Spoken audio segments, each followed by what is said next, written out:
पिछले 10 सालों में हमारे देश की जो तरक्की हुई है उसका एक बहुत बड़ा कारण प्रधानमंत्री नरेंद्र मोदी जी के नेतृत्व में स्थायित्व और निरंतरता के साथ ईज ऑफ डूइंग को लेकर के, ईज ऑफ लिविंग को लेकर के, एक ट्रांसपेरेंट गवर्नेंस को लेकर के जो प्रयास किए गए हैं उसके कारण देश में एक समावेशी विकास का रास्ता सुनिश्चित हुआ है।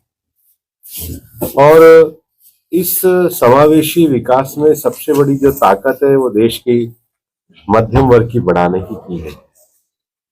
इस बजट की सबसे बड़ी उपलब्धि है कि मध्यम वर्ग को एक 12 लाख रुपए के इनकम टैक्स की राहत दी गई, लेकिन साथ ही साथ ग्रामीण वो क्षेत्र चुने हुए जो 100 जिले जो कृषि में सबसे पिछड़े हुए हैं वहां प्रधानमंत्री धन धान्य योजना, कृषि धन धान्य योजना को शुरू किया गया है।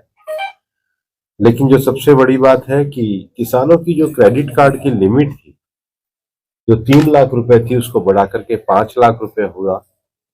और इसका सबसे बड़ा लाभ देश के 7.5 करोड़ किसानों को होगा। हमारे देश में दलहन उत्पादन को बढ़ाने के साथ ही साथ जो हमारे एमएसएमई हैं उनकी जो क्रेडिट कार्ड की सीमा है उसको 5 लाख से 10 लाख बढ़ाने की बात की गई। अब अगर जिलों में भी देखा जाए तो देश में पहले 200 जिले चयनित किए गए हैं, क्योंकि कैंसर की बीमारी ज्यादा हो गई है तो उनको फ्री डे केयर वाला जो लाभ है और बाद में सब जिलों को दिया जाएगा। सरकार के द्वारा ये भी लक्ष्य रखा गया है कि 2028 तक देश के सभी जिलों को जल जीवन मिशन के साथ जोड़ा जाएगा और अर्बन विकास के लिए भी 1 लाख करोड़ रुपए रखने का विषय किया गया है। और इसलिए देश में कारोबार की सुगमता को बढ़ाने के लिए, पीएम गति शक्ति को बढ़ाने के लिए सुधार तो किए ही गए हैं, लेकिन जो हमारे देश में सबसे बड़ा विषय ऊर्जा के क्षेत्र की जो चुनौतियां हैं उसको देखते हुए परमाणु ऊर्जा मिशन को आगे बढ़ाने का तय किया। केंद्र सरकार के बजट के साथ साथ राजस्थान सरकार ने भी अपने बजट को हमारे सामने प्रस्तुत किया है।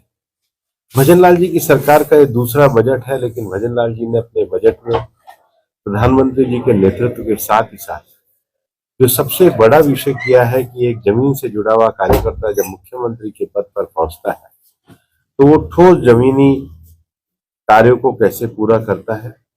आप लोगों ने बड़े विस्तार से राजस्थान के बजट की चर्चा की है, लेकिन मैं कहना चाहूंगा कि राजस्थान के बजट में जो मुख्यमंत्री जी ने बाद में एक और गर्ल्स कॉलेज स्वीकृत किया अलवर में, उसके लिए हम उनको धन्यवाद देते हैं।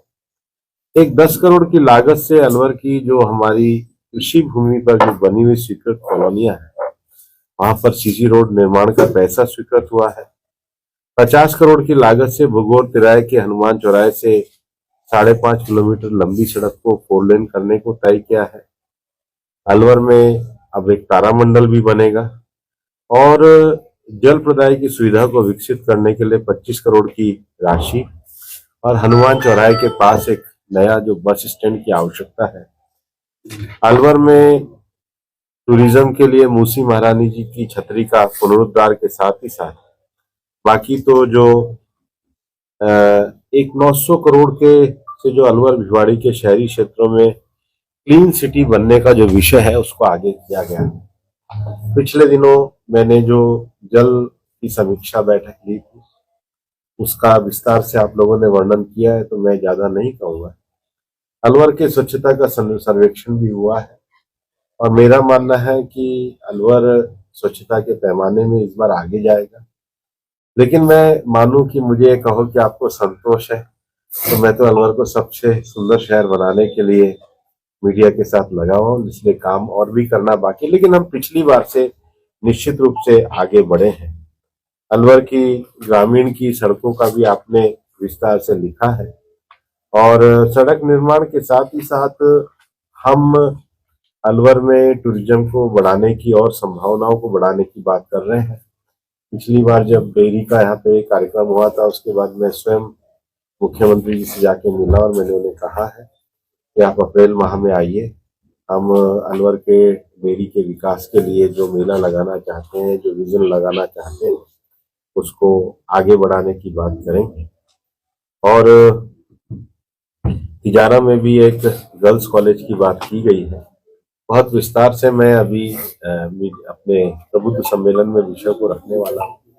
फिर भी मेरा मानना है कि बजट में अलवर के इंफ्रास्ट्रक्चर के विकास के लिए मुख्यमंत्री जी ने जो काफी अच्छी बजट में राशि दी है, उससे अलवर का विकास होगा। लेकिन अलवर के स्वच्छता के मामले में, इंडस्ट्रियल डेवलपमेंट के मामले में, इंफ्रास्ट्रक्चर के मामले में हम आगे बढ़ रहे हैं।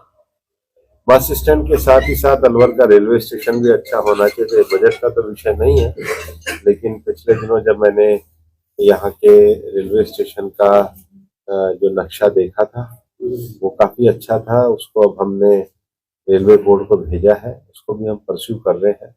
हम चाहते हैं कि अलवर का रेलवे स्टेशन और अलवर का बस स्टैंड दोनों ही आधुनिक बने। और प्रधानमंत्री जी के नेतृत्व में हम एक विकसित भारत के लिए काम कर रहे हैं। और राजस्थान सरकार और केंद्र सरकार डबल इंजन की सरकार उस विकसित भारत के विषय पर आगे बढ़